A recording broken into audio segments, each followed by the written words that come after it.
कसैले पैसा खर्च गरिरहेछ, कसैको पैसा तपाईँले खाँदै हुनुहुन्छ चुनावको अगाडि भनेपछि यति कुरा बुझ्नुहोस् कि त्यो जसको खानुपर्छ त्यसले त त्यो कमाउनु पर्यो। त्यो उसले 1 करोड खर्च गरेछ भने त 5 करोड उठाउँछ भन्ने कुरा चाहिँ मान्छेले दिमागमा चाहिँ बसाउनु पर्यो क्या। 5 वर्षभरि मलाई चल्ने पैसा त कुनै नेताले दिनेवाला छैन भनेपछि त्यो पैसाले चाहिँ 5 वर्ष दुःख पाइन्छ भन्ने कुरा चाहिँ माइन्डसेटमा चाहिँ मान्छेले राख्नु पर्यो। साँच्चै आफू बस्ने, आफ्नो छोराछोरी बस्ने, आफ्नो परिवार चाहिँ राम्ररी बस्ने वातावरण चाहिएछ भने चाहिँ यसपालि सक्षम व्यक्तिलाई दिनु पर्यो भोट, मलाई नै दिनुपर्छ भन्ने पनि छैन। राज चस्मा लगाइराख्नुहुन्छ भन्ने कुरा आयो। किन तपाईँको चुनाव चाहिँ हुने सम्भावना यही हो? यो यति महत्त्वपूर्ण कुरा हो। मान्छेले अस्ति पनि मैले कुरा भन्दाखेरि ओहो कस्तो घमण्डी रहेछ, मसँग 5 तल्ले घर छ भनिदियो, गाडी चढ्छु भनिदियो। तर त्यो कुरा किन बुझ्न जरुरी छ भन्दाखेरि म स्ट्रक्चरल इन्जिनियर हो जुन नेपालमा 150 देखि 200 जना मात्रै छन् हैन। म एउटा म्युजिकल कलाकार हो, म एउटा टिभी शोको जज हो, नेपाल पुसिबेज टिभी शो इमेज च्यानलमा चलिरहेछ हैन। मैले स्वास्थ्यमा को क्षेत्रमा गरेको कामहरू, शिक्षाको स्कुलको क्षेत्रमा गरेको कामहरू, पूर्वाधारको क्षेत्रमा गरेको कामहरू, पोलिसी लेभलमा ल मेकिङमा गरेको कामहरूको एक्सपिरियन्सले गर्दाखेरि मैले यो कुरा भनिरहेको हो नि त। मैले पढेर मात्रै भनेको होइन, त्यो सम्बन्धी काम गरेर मैले यो कुरा अनुभव चाहियो। हजुर अनुभव छ। सयौं वर्ष हजारौं वर्ष पुरानो जुन हाम्रो सभ्यता सम्पदा छ त्यसलाई नजोगाइकन हामी विकासमा चाहिँ जान सक्दैनौँ। नेवा भनेको जात होइन, नेवा भनेको समुदाय हो। पार्टी सिस्टम नै यस्तो छ कि त्यहाँनिर पार्टीले भनेको कुरा पार्टीको एउटा संयन्त्रको लागि काम गरिदिनै पर्छ। त्यही भएर चाहिँ स्थानीय सरकारमा चाहिँ जो व्यक्ति आउँछ त्यो चाहिँ स्वतन्त्र भयो भने उसले कुनै पार्टीलाई फेभर गर्न पर्दैन अथवा अर्को कुनै पार्टीलाई विरोध पनि गरिदिन पर्दैन। उहाँहरू विकासभन्दा अरू काममा बिजी हुनु भएर चाहिँ काम गर्न गाह्रो भयो। मान्छे चाहिँ असल हुनु पर्यो, विकास प्रेमी हुनु पर्यो, साँच्चीकै सक्षम चाहिँ व्यक्ति भयो भने चाहिँ काम गर्न सक्छ। जस्तै मेरो बुवा डक्टर, दाइ चाहिँ सीए फाइनेन्सतिरको, दिदी चाहिँ पेन्टिङतिर कला। सायद मेरो फ्यामिलीमा ग्रुमिङ पनि त्यस्तै भयो होला कि हरेक क्षेत्रको चाहिँ ज्ञान दिनलाई मेरो पारिवारिक हिसाबले। तपाईँलाई पैसाको आवश्यकता पर्दैन, पैसा कमाउनु पर्दैन, तपाईँले त भ्रष्टाचारमा फस्न सक्नुहुन्छ नि त बलेन्जी भन्दाखेरि तपाईँ यसको उत्तर कसरी दिनुहुन्छ? के नि त भोट गर्नुभन्दा अगाडि पैसा लेनदेन गरेर 5 वर्ष त उसैले धुलो खेप्नुपर्छ, उसैले फोहोर खेप्नुपर्छ, उसैले बागमती गनाएको सुँग्नुपर्छ, उसैले सरकारी कार्यालयमा लाइन बस्नुपर्छ। वैकल्पिक शक्तिहरूमा पनि के एउटा कमी कमजोरी भइदियो भन्दाखेरि एउटा वैकल्पिक शक्तिले अर्को वैकल्पिक शक्तिको अस्तित्वलाई नमान्दिने, अरूको कुराहरूलाई स्वीकार नगरिदिने हैन, यसमा पनि जिद्दी गर्ने। हाम्रो शिक्षा नीति चाहिँ कस्तो छ भन्दाखेरि हाम्रो पौराणिक विद्या हुनु पर्यो र प्रविधि चाहिँ एकदमै वर्ल्ड क्लासको हुनु पर्यो। आदरणीय दर्शकवृन्द नमस्कार। स्थानीय निकायको चुनावको नजिकै गर्दा राजनीतिक पार्टीका हिसाबमा वैकल्पिक रूपमा मेयरको रूपमा दावेदारको रूपमा उठ्नुको लागि पहिलेदेखि चर्चा भइराख्नु भएको छ बलेन शाहज्यू। सबै दर्शकले चिन्नु भएको छ र आज हामी उहाँसँग हुन्छौँ। बलेन शाहज्यू स्वागत छ लेखा टिभी। नमस्ते, धन्यवाद। वास्तवमा सुरुवात गरौँ, अब चुनाव नजिकै छ, हजुरको दिनको पनि त्यसमा हजुरको विभिन्न शारीरिक मानसिक रूपमा कसरी अगाडि बढ्नेमा हजुरको प्रेसर भइरहेको होला। खासमा यो सुरुवात कहाँबाट गरौँ भने राजनीतिक हिसाबमा अगाडि बढ्नको लागि सोच चाहिँ कहिलेबाट आयो त्यहाँबाट सुरुवात गरौँ न। होइन, हामीले पहिलेदेखि भनिरहेको छौँ यो चाहिँ स्थानीय निर्वाचन अथवा स्थानीय निकाय चाहिँ राजनीति भन्दा पनि त्यो एक्जिक्युटिभ पोस्ट हो। यहाँनिर राजनीति गर्ने होइन, यहाँनिर चाहिँ विकासका कुराहरू गर्ने हो, व्यवस्थापनको कुरा गर्ने हो होइन, टेक्निकल कुराहरू हुन्छन् होइन। सांसदभन्दा फरक चिज हो। मान्छे सांसद भइसकेपछि आफ्नो आवाज उठाउँदै जान्छ होइन। 5 वर्षको अन्तरालमा उसले अब समाजमा भइरहेका कुराहरूको बारेमा, विकासका कुरादेखि लिएर सबै राजनीतिक विषयहरू, पोलिसीको कुराहरू गर्ने चाहिँ सांसदले हो, आफ्नो आवाज उठाउने, पोलिसी लेभलमा केही चेन्ज ल्याउने हो। तर स्थानीय निकाय भनेको चाहिँ तपाईँको काम गर्ने ठाउँ हो। यहाँनिर राजनीति गर्ने भन्दा पनि तपाईँको त्यहाँनिरको स्वास्थ्यको स्थिति के छ त्यसलाई सुधार गर्ने, शिक्षाको स्थिति के छ सुधार गर्दै, ट्राफिकको स्थिति, इन्फ्रास्ट्रक्चरको स्थिति हैन, फोहोर व्यवस्थापनको कुराहरू गर्ने हैन, त्यो सबै कुराहरू गर्नलाई चाहिँ त्यो एक्जिक्युटिभ पोस्टमा चाहिँ तपाईँको यी विषय सबै बुझेको व्यक्ति अथवा त्यो बुझ्न सक्ने, त्यसलाई कार्यान्वयन गर्न सक्ने, आफैले केही डिसिजन लिन सक्ने हैन, कुनै पनि एउटा डिसिजन लिने समयमा चाहिँ आफ्नो अब पार्टीलाई फोन गर्ने अथवा के गर्ने त्यो नलिकन भनौँ न एउटा चाहिँ सल्लाहलाई चाहिँ एउटा च्यानल गरेर राम्रो व्यवस्थापन गर्न सक्ने व्यक्ति चाहिँ हुनुपर्छ त्यसमा भन्ने चाहिँ मान्यता हो। त्यो व्यक्ति बरु राजनीतिभन्दा टाढै चाहिँ हुनुपर्छ जस्तो चाहिँ हाम्रो बुझाइ छ यसमा। ठिक छ, त्यो बुझाइ हो। तर अब नेपालको कन्टेक्स्टमा हजुरको भनाइ र सोचाइमा चुनौती त होला, हजुरले बुझ्नु पनि भएको होला। जस्तै योभन्दा अगाडिको चुनावमा पनि विकल्पको रूपमा भनेर विभिन्न व्यक्ति, मानौँ अब हजुरले नामी रन्जु दर्शन जस्ता वैकल्पिक पार्टीको विषयमा रविन्द्र मिश्र जस्ता व्यक्तिहरूले चासो र मेहनत नगरेको होइन, धेरै सपोर्ट पनि पाउनु भएको उहाँहरूले, त त्यो हिसाबमै र्याङ्कमा हजुरलाई जोडिएको छ। अहिले हजुरलाई थाहा होला नहोला, बाहिर सामाजिक सञ्जालदेखि विभिन्न मिडियामा हजुरको नाम चर्चा छ। साँच्चै नै भन्यो भनेदेखि हजुरले त्यो इक्जाम्पल पनि बुझ्नु भएको होला। अब तपाईँले त्योभन्दा अब एक्स्ट्रा तरिकाले कसरी अगाडिबाट आफू ठाउँमा पुग्ने त भन्ने कुरा चाहिँ के योजना र मनमा राख्नु भएको छ त त्यो जनतालाई बुझाउनु पर्यो हजुरले। होइन यस्तो हो, उहाँहरूको राम्रै भएको थियो। उहाँहरू चाहिँ सबैजना एकत्रित रूपमा केही गर्नुभएको भए, जस्तै किशोर थापाजी साँझाबाट मेयरमा उठिदिनु भयो होइन, अनि विवेकशीलबाट रन्जुजी उठ्नु भएको थियो। उहाँहरू चाहिँ मिलेर त्यही बेला लाग्नु भएको भए, किनभने उहाँहरूको कम्बाइन्ड 40-41 हजार भोट थियो होइन। त्योमा चाहिँ उहाँहरू कम्बाइन्ड भएको भए त्यो अझै थपिन्थ्यो होला, उहाँहरू जित्नु पनि हुन्थ्यो होला होइन। वैकल्पिक शक्तिहरूमा पनि के एउटा कमी कमजोरी भइदियो भन्दाखेरि, एउटा वैकल्पिक शक्तिले अर्को वैकल्पिक शक्तिको अस्तित्वलाई नमान्दिने, अरूको कुराहरूलाई स्वीकार नगरिदिने होइन, यसमा पनि जिद्दी गर्ने। किनभने तपाईँको 2-3टा ठुला पार्टी भएको एउटा कुनै अब भनौँ न एउटा रणभूमि भनौँ, त्यो रणभूमिमा अर्को वैकल्पिक शक्ति चाहिँ एकत्रित रूपमा भयो, त्यहाँहरूमध्येमा उनीहरूले आफैले प्रि इलेक्सन गरेर चाहिँ एउटा मात्रै उम्मेदवार त्यहाँबाट उठाइदिने हो भने त त्यो एउटा जित्ने सम्भावना प्रबल हुन्छ भन्ने हाम्रो बुझाइ हो। जस्तै कङ्ग्रेसको होला, एमालेको होला होइन, कुनै पार्टीको होला, त्योभन्दा बाहेक वैकल्पिक रूपमा चाहिँ 10 जना उठ्नुभन्दा चाहिँ उहाँहरू आफै 10 जना प्रि इलेक्सन गराएर एउटा डेमोक्रेटिक प्रोसेसमा आएर 1000 जना 5000 जना मान्छे राखेर त्यहीँबाट एउटा भोटिङ गरेर एकजना व्यक्ति मात्रै उठिदिने हो भने चाहिँ केही सम्भावना हुन्छ, केही एउटा थप ऊर्जा पनि आउँछ होइन। वैकल्पिक शक्तिहरू साँच्चीकै वैकल्पिक हुन खोजेको हो भन्ने एउटा मनसाय आउँछ भन्ने चाहिँ हाम्रो बुझाइ हो। हामीले अहिले पनि त्यही सबैलाई त्यही भनिरहेछौँ। अब जतिजना स्वतन्त्र उठ्न खोज्दै हुनुहुन्छ यसपालि पनि उहाँहरूलाई के भनेको छौँ भन्दाखेरि, ल ठिक छ, एक ठाउँ बसौँ अनि अब जनता सामु कतिजना मान्छे राख्न सकिन्छ, उहाँहरू सामु 5 मिनट 10 मिनट आधी घन्टा सबैले आफ्नो एउटा भिजन एजेन्डा दिउँ, आफ्नो कुराहरू राखौँ, एउटा चेकलिस्ट बनाऊँ, अनि त्यहाँबाट प्रि इलेक्सन गराएर को चाहिँ मेयरको उम्मेदवारमा उठ्नु सही हुन्छ भने त्यहाँबाट आएपछि एकजना मात्रै उठौँ, किन 10 जना उठ्नु पऱ्यो भन्ने चाहिँ हाम्रो एउटा योजना हो होइन।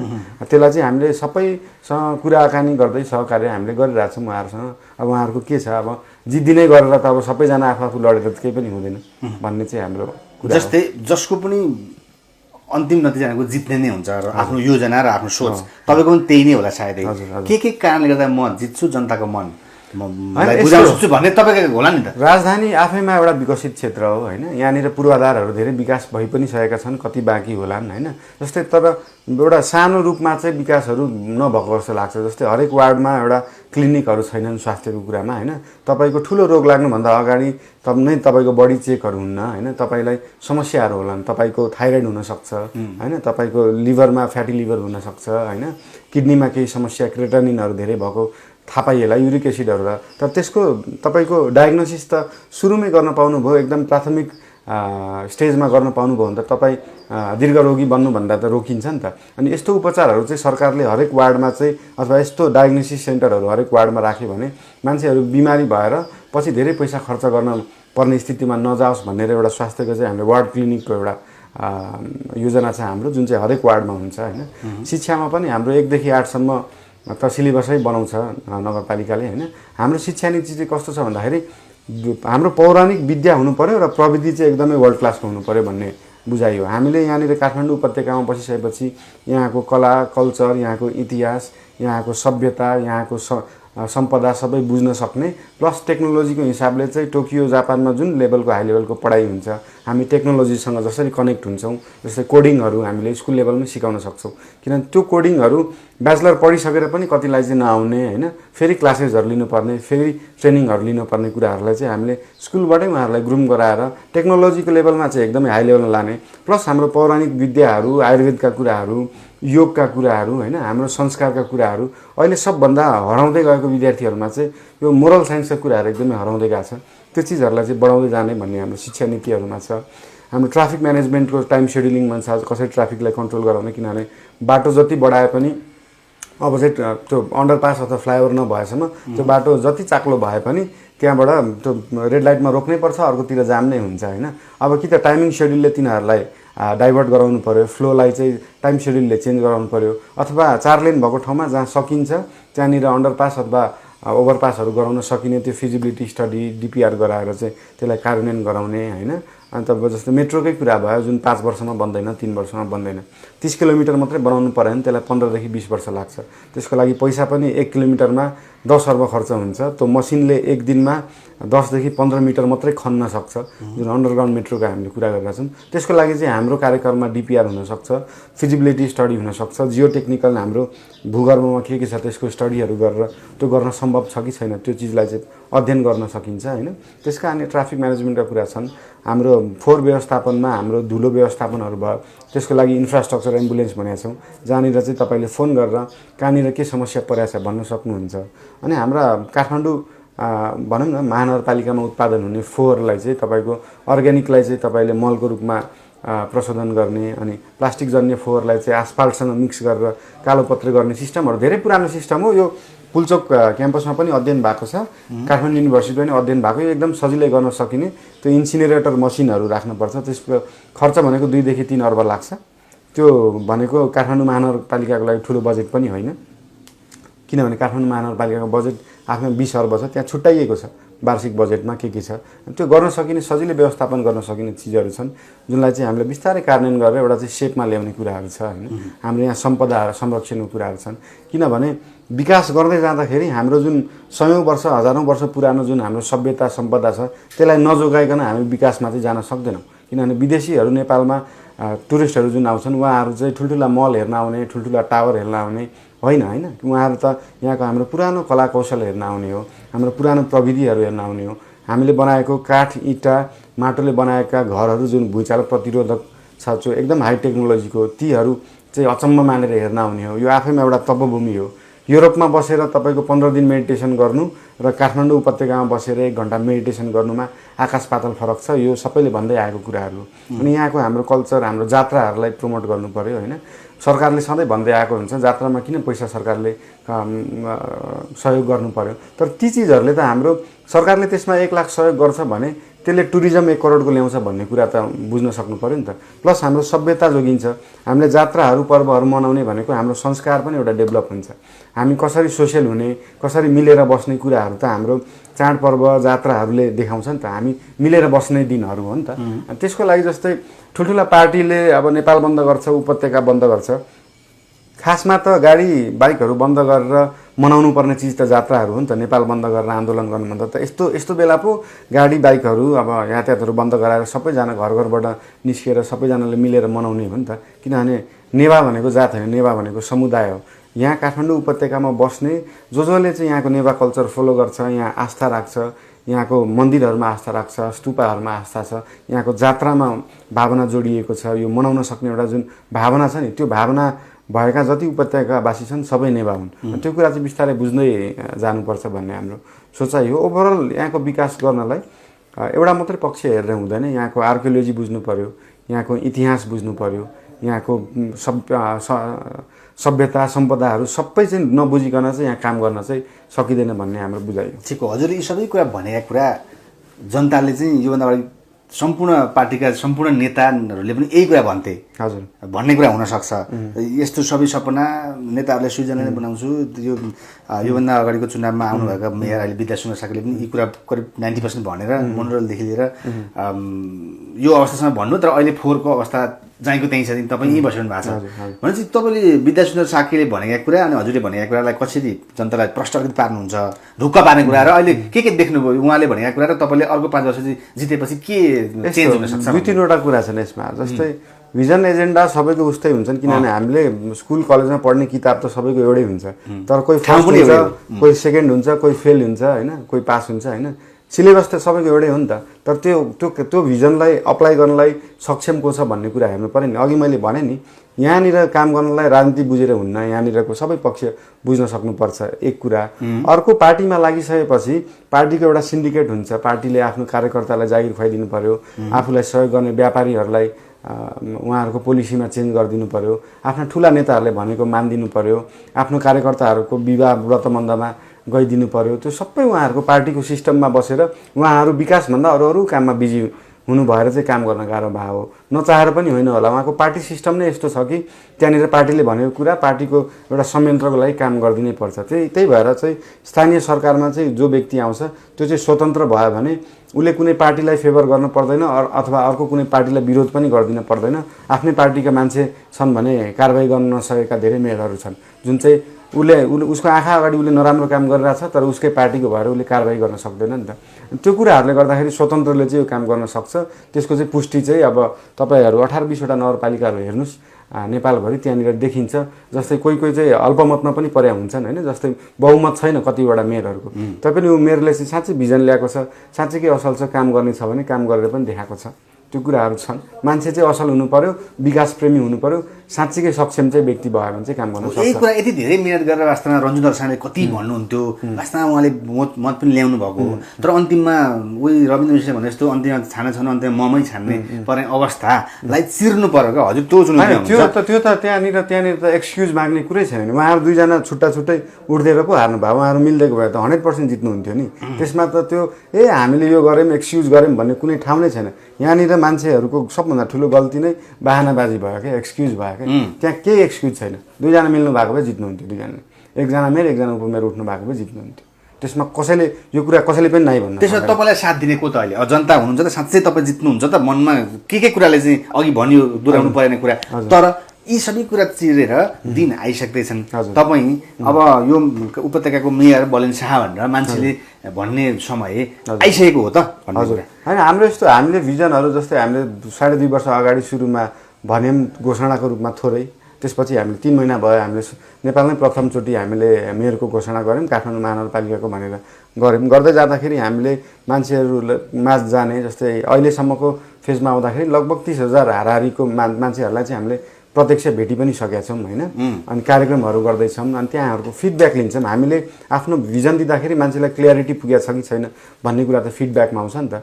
हामीलाई मान्छेले समस्या भन्दाखेरि ल यो समस्याको सल्युसन चाहिँ यो हो भनेर त हामीले त पुरै प्रोसेस वाइज सल्युसन दिइरहेछौँ नि त। म सफा गरिदिन्छु भन्ने होइन नि त, म यसरी यसरी यसरी यसरी गरेर सफा गरिदिन्छु भनेर त्यो डिटेल प्लान त दिइरहेछौँ नि त हामीले। त्यो एक्जिक्युटिभ प्लान एक्जिक्युसनमै हुने प्लान दिइसकेपछि त भोलिको दिनमा चाहे जोसुकै भए पनि यस्तो यस्तो यस्तो प्लानले त यस्तो यस्तो एक्जिक्युसन स्टेपले त यो काम हुँदो रहेछ, तिमीले किन नगरेको भनेर स्थानीयले आफ्नो जनप्रतिनिधिलाई त भन्न पाइयो नि त।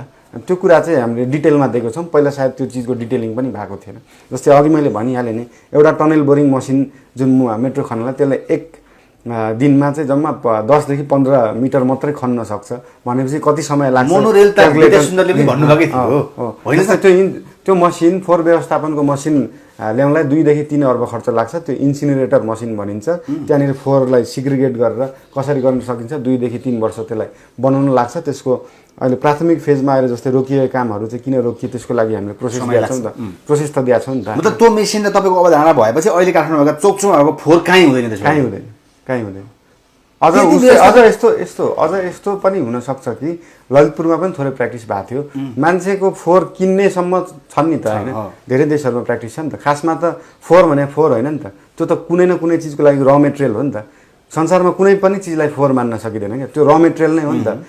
तपाईँ गाईको गोबर त र मेटेरियल हो कुनै अर्को प्रडक्टको लागि भनेपछि हाम्रो घरेलु फोहोर त के, त्यो त कुनै न कुनै चिज त्यसले बन्छ नि त। तर त्यसलाई त प्रशोधन गर्ने, बनाउने, त्यसलाई कन्भर्ट गर्ने त थ्योरी हुनु पर्यो नि। जस्तै काठमाडौँ महानगरपालिकामा उत्पादन हुने फोहोरले 5 मेगावाट बिजुली उत्पादन गर्न सकिन्छ। यसको त स्टडी छ नि त हामीसँग भनेको। त्यो फोहोरले त्यसरी छोटोमा यो भनिदिनुहोस् त, विद्या सुन्दर सरकारले यो नबुझेको थियो अथवा त्यत्रो त्यहीँको पार्टीको उहाँ मेयर राजधानीकै त्यति धेरै मत ल्याउनु भएको, उहाँका योजना 100 दिनका कुरा पनि थिए, बुझ्नु भएको थियो नि त। कहाँ चुक्छन् नेताहरू त्यसपछि? यस्तो अघि मैले भने नेताहरू चुक्ने भनेको पार्टीको एउटा सिस्टममा बसिसकेपछि पार्टीको सिस्टम बजेटिङ अर्ब पैसा कहाँ गयो काठमाडौँको होइन, युज नै भएको छैन। 40-50% भन्दा बजेटै युज गर्न सकेका छैनन् भनेपछि बजेट फ्रिज भयो नि त। त्यो बजेट फ्रिज भयो नि त, परिचालन नै हुन सक्दैन, परिचालन नै भन्न सक्दैन। किनभने एउटा एक त मान्छेमा भिजन पनि चाहिन्छ, अर्को त्यसलाई कार्यान्वयन कसरी गर्ने भन्ने चाहिन्छ, अनि अर्को त्यो बजेटमा लेखिएको कुरा बुझ्न पनि सक्नु पर्यो नि त। जस्तै तपाईँ कुनै पनि नगरपालिकाको बजेट हेर्नुभयो भने त्यसको टर्मिनोलोजीहरू नै 70% भन्दा माथि सिभिल इन्जिनियरिङ टर्महरू छन् क्या। जुन सिभिल इन्जिनियर भनेको सिभिलाइजेसनको इन्जिनियरिङ, सिभिलाइजेसन भनेको सभ्यता भनेको यहाँ हामी जति देख्छौँ नि आँखाले देखिने सडक भए, भवन भए होइन, तपाईँको प्रकृति भयो, सबै चिज त एउटा सभ्यतामा पर्छ नि त।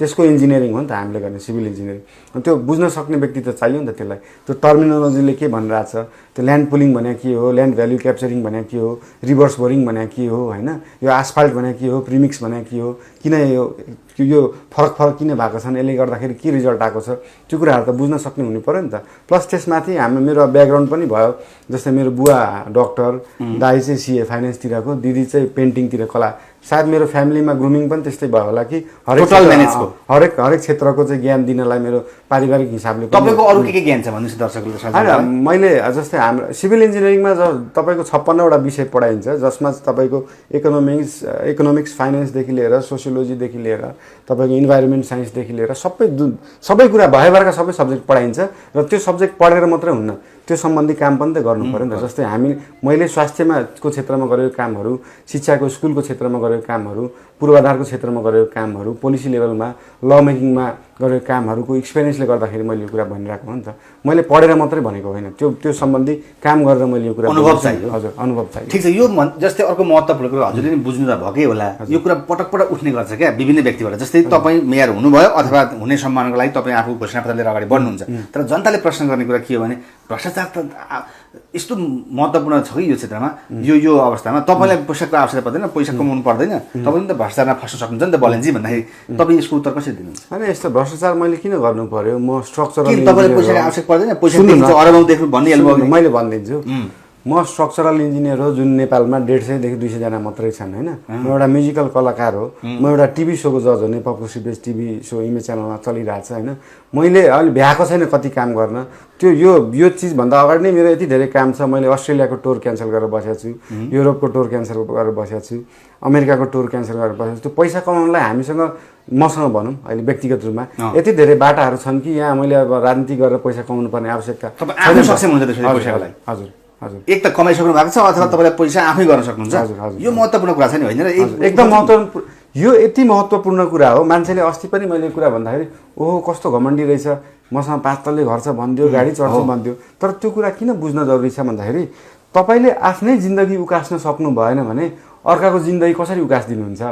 मैले आफै आफ्नो जिन्दगीको लागि मैले कमाइ खानु भाँडो बनाउन सक्दिनँ, मेरो जीवन स्तर उकास्न सक्दिनँ, मैले आफ्नो लागि एउटा संयन्त्र बनाउन सक्दिनँ भने मैले कसरी अरू जनताको लागि चाहिँ अथवा मान्छेको लागि अथवा यो वार्डमा नगरपालिकामा चाहिँ तपाईँहरूलाई चाहिँ म एउटा बाटो देखाइदिन्छु, तपाईँहरूको जिन्दगी उकास्दिन्छु भन्न सक्षम त भएन नि त। त्यो भएन भने त भनेपछि मान्छे त्यो नेता आफैमा सक्षम छ कि छैन, उसले आफैले चाहिँ आफ्नो जिन्दगी उकास्न सकेको छ कि छैन, यो सबै नेपालीले बुझिदिए त यो देशै फेरिन्थ्यो नि। त्यो कुरा हो नि त। त्यही त यो रन्जुजीले पनि त सेलरोटीको कुरा गर्नुभएको हो, अझै पनि गर्नुभएको होला, विकल्प एउटा केही जागिर अनि आफ्नो नेतृत्वको काम भन्ने कुरा। तर सिकाइता त भएन नि त अझै पनि। नेताहरूमा कसरी हुन्छ अब अहिलेदेखि हेलेको एउटा नेताहरूले चाहिँ प्रचार गर्न थालिसके, चुनावी प्रचार आफू जित्नको लागि झन् दिन प्रतिदिन त्यो बढ्दै जान्छ, अनि त्यहाँ त पैसा खनाएर मान्छेले जित्ने कुरा हुन्छ। यो कुरामा तपाईँको सचेत यो कुरा चाहिँ मान्छेले के बुझ्नु पर्यो भन्दाखेरि कसैले पैसा खर्च गरिरहेछ, कसैको पैसा तपाईँले खाँदै हुनुहुन्छ चुनावको अगाडि भनेपछि यति कुरा बुझ्नुहोस् कि त्यो जसको खानुपर्छ त्यसले त त्यो कमाउनु पर्यो। त्यो उसले 1 करोड खर्च गरेछ भने त 5 करोड उठाउँछ भन्ने कुरा चाहिँ मान्छेले दिमागमा चाहिँ बसाउनु पर्यो क्या। कुनै नेताले चुनाव प्रचारको लागि अथवा चुनाव कुनै नेताले चुनाव प्रचार अथवा चुनावको लागि पैसा खर्च गर्छ भने त्यसले अभियसली पैसा कमाउँछ, त्यसले भ्रष्टाचार गर्छ भन्ने कुरा चाहिँ दिमागमा मान्छेले सेट गर्नु पर्यो। अथवा कसैले चाहिँ होइन म चाहिँ खर्च नगरिकन मेरो भिजन राख्छु, मेरो चाहिँ आफ्नो कुराहरू भन्ने हो, म चाहिँ सक्षम व्यक्ति हो, मैले चाहिँ यो काम गर्न सक्छु भन्न सक्नेलाई चाहिँ यसपालि असललाई छान्नु। भोट गर्नुभन्दा 1 घण्टा अगाडि पैसाको लेनदेन भएर हारेको घटना छ। अब त धेरैले बुझिसके नि त। भोट गर्नुभन्दा अगाडि पैसा लेनदेन गरेर 5 वर्ष त उसैले धुलो खेप्नुपर्छ, उसैले फोहोर खेप्नुपर्छ, उसैले बागमती गनाएको सुँग्नुपर्छ, उसैले सरकारी कार्यालयमा लाइन बस्नुपर्छ, उसैले सामान्य हेर्नुहोस् न तपाईँ, सामान्य वार्डमा गएर सम्पत्ति कर घरबाल कर तिनीहरूलाई पनि 4 दिन 3 दिनको लाइन हुन्छ। आज गयो भोलि आउनुहोस् भन्छ, भोलि पनि लाइन बस्यो, पर्सि आउनुहोस् भन्ने यो सामान्य चिज सुविधा नपाएपछि त्यो पैसाले उहाँलाई 5 वर्ष त सुख दिन्न नि त।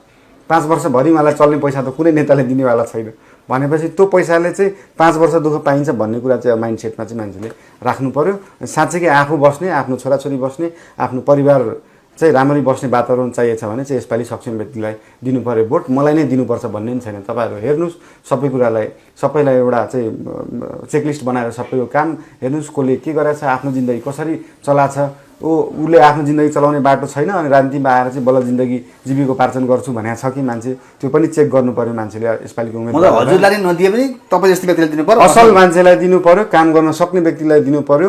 यो शिक्षा, स्वास्थ्य, आर्कियोलोजी, हिस्ट्री, सम्पदा जति कुरा छन्, इन्फ्रास्ट्रक्चर, सोलिड वेस्ट म्यानेजमेन्ट सबै कुरा बुझ्न सक्ने व्यक्तिलाई चाहिँ यसपालि चाहिँ महानगरपालिकाले नेपालभरि भनौँ सबै स्थानीय 753 मा चाहिँ त्यस्तो व्यक्तिहरू चाहिँ कुराकानीको हामी अन्तिम अन्तिममा छौँ। हजुर, हजुरलाई प्राय सामाजिक सञ्जालमा आइरहेको हुन्छ नि, प्राय चस्मा लगाइराख्नुहुन्छ भन्ने कुरा आयो। किन तपाईँको चुनाव चिन्ह हुने सम्भावना यही हो अथवा चाहिँ नि के हो? पाएसम्म त यही हुन्थ्यो। पाएसम्म होइन, यो चाहिँ मैले भनिहालेँ, तपाईँले यहाँ भर्खरै लाइट राख्नु भएको छ। हामीले सोजहरू गर्दाखेरि पनि यो तपाईँले जुन अहिले मेरो फेसमा लाइट फोकस गर्नु भएको छ त्यसले आँखा सुकाउँछ, आँखा चाहिँ जोगाउनुपर्छ। हजुर सन्दकपुरजीलाई भेट्दाखेरि उहाँले भन्नुभयो कि मान्छेले सबभन्दा संवेदनशील चाहिँ आँखा हो, आँखामा धुलो पर्नु, चर्को लाइट आउनु, हामीले मोबाइल धेरै चलाउँछौँ नि, यसले आँखालाई चाहिँ सधैँ जोगाएर राख्नुपर्छ भन्नुहुन्छ उहाँले। त्यसो नेपालका मनपर्ने नेतामध्ये को लाग्छ तपाईँलाई, भन्न सक्नुहुन्छ? मनपर्ने नेता हुनुहुन्छ मलाई भक्तपुरको मेयर एकदमै मनपर्छ, सुनिल प्रजापति, नेपाल मजदुर किसान पार्टीको हो उहाँ। अनि उहाँले गर्नुभएको कामहरू, उहाँले आफ्नो नगरपालिकालाई एकदम सेल्फ सस्टेन बनाउनु भएको छ, एकदमै इम्पोर्टलाई एकदमै कम गर्नु भएको छ। त्यहीँको मेटेरियल युज होस्, त्यहीँको श्रम युज होस्, त्यहीँको मान्छेहरूले मिलेर काम गरौँ, नगरपालिकालाई चाहिँ आफ्नो घर आँगन सोचौँ, आफैले सरसफाइ गरौँ, सबैजना मिलेर काम गरौँ। जस्तै टेन्डर भनौँ न, त्यहाँनिर 2 करोडको डिपिआर भएको छ भने त्यो काम 1 करोडमा सकाइदिनुहुन्छ, 1 करोडको भएको छ भने 50 लाखमा सकाइदिनुहुन्छ, पैसा फिर्ता हुन्छ, सबैजना मिलेर काम गर्नुहुन्छ। त्यहाँ उपभोक्ता समितिहरू बनाउनु भएको छ, वर्षको 450 जना स्किल्ड म्यान पावर झिक्नुहुन्छ उहाँले, सिकर्मी, डकर्मी, शिल्पकार, सबै त्यो कला शिल्प भएको, इन्जिनियरिङ ब्याकग्राउन्डको होस्, चाहे आर्किटेक्चरको होस्, चाहे स्वास्थ्यको होस्, चाहे इलेक्ट्रिकल प्लम्बिङको होस्, होइन, त्यस्तो स्किल्ड म्यान पावर निकाल्नु भएको छ, सबैलाई रोजगारी दिलाउनु भएको छ। 50,000 देखि 1 लाख उहाँहरूले कमाउनुहुन्छ, त्यो शिल्प गर्ने मान्छेहरूले, त्यो भनौँ न त्यो एउटा स्किल्ड म्यान पावरले। नेपालका पूर्व प्रधानमन्त्रीहरूमध्ये को मनपर्छ तपाईँलाई? नेपालका पूर्व प्रधानमन्त्री अथवा बहालवाला प्रधानमन्त्री सहित भन्दाखेरि? पूर्व प्रधानमन्त्री पहिला मलाई मदन भण्डारीजीको कुराहरू मन पर्थ्यो, बिपी कोइरालाजीको कुराहरू मन पर्थ्यो। जीवित रहनुभएका व्यक्ति भन्नु पऱ्यो। जीवित रहनु भएको त त्यस्तो मन परिहालेको चाहिँ कोही पनि छैन। किन मन नपरेको भन्नु? होइन, अब किन मन नपरेको भन्दाखेरि उहाँहरू आफ्नै पार्टीको अध्यक्ष सभापति हो नि त, होइन, त्यो हिसाबले त अब पार्टीलाई पनि त्यही हिसाबले लानु पऱ्यो, देशलाई पनि त्यही हिसाबले लानु पऱ्यो। देशका मान्छेहरू निराश छन्, होइन, मान्छेहरू निराश छन् भनेपछि त त्यो रिफ्लेक्ट हुने कुरा त त्यहीँबाट आयो नि त। त्यही भएर यहाँका मान्छेहरू सबै खुसी भएको भए मलाई यो मनपर्छ भनिदिन्थ्यो होला, तर अहिले यो मनपर्छ भन्ने स्थितिमा म छैन। अहिलेको प्रधानमन्त्री शेरबहादुर देउवा मन पर्दैन? होइन, सबैजनाको अहिले लगभग उस्तै देखा, शेरबहादुर देउवाजीको, केपी ओलीजीको, प्रचण्डजी, कसैको सबैको राम्रो पक्षहरू पनि छन्, होइन, तर मान्छे खुसी छैनन् भनेपछि त्यसलाई सेटिस्फ्याक्टरी लेभलमा लान सकिएन। अन्तिममा हजुर, जनतालाई अब तपाईँले जुन म्युजिक क्षेत्रबाट गरेको पर्फर्मेन्स के जस्तै नेतृत्वमा दिन सक्ने आधार हुन सक्ने छ, कतिको चुनौती लागेको छ यो साँच्चै अहिले आयो? चुनौती किन लागेको छैन भन्दाखेरि मैले 7 प्रदेशमा गरिरहेको काम, म 65वटा जिल्ला पुगेको छु, होइन, मैले 7 प्रदेशमा गरिरहेको कामभन्दा कम काम हो कि काठमाडौँ महानगरपालिकामा गर्नुपर्ने काम भनेको। यो मेरो लागि गाह्रो चाहिँ होइन, बरु झन् कन्सन्ट्रेट भएर एकै ठाउँमा गर्दाखेरि म 10वटा जिल्ला कुदिराख्नु परेन, मेरो लागि सजिलो काम चाहिँ हो। सजिलोको रूपमा लिनु भएको? हजुर हजुर। जनतालाई त्यसो भए अन्तिममा अब नजिकै गर्दा चुनावमा अझै पनि धेरै कुरा गर्नुहुन्छ, तपाईँको घोषणापत्र आउलान्, नयाँ कुरा सोचहरू आउलान्, भन्नुपर्ने यति बेला के छ त्यसरी तपाईँ? यति बेला भन्नुपर्ने यही छ कि जसले चुनावमा खर्च गर्छ त्यस्तोलाई नछान्नुहोस्, यसपालि असल व्यक्तिलाई, सक्षम व्यक्तिलाई, साँच्चै काम गर्न सक्ने व्यक्तिलाई चाहिँ काठमाडौँमा मात्रै नभएर नेपालभरि चाहिँ त्यस्तो व्यक्तिलाई छान्नुहोस् भन्न चाहन्छु। धन्यवाद। हस्, थ्याङ्क यू भेरी मच।